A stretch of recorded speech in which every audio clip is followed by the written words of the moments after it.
Германија, Австрија или Швајцарија. Ова се земјите во кои младите македонци бегајќи од политичката и економската криза го наоѓаат спасот. И покрај големите анализи и обиди за потенцијални решенија за овој општествено голем проблем во државава, решение се уште нема.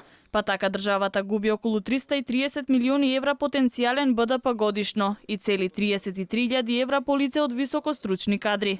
Постои негативен тренд на одселување, повеќе луѓе се одселуваат отколку што се враќаат.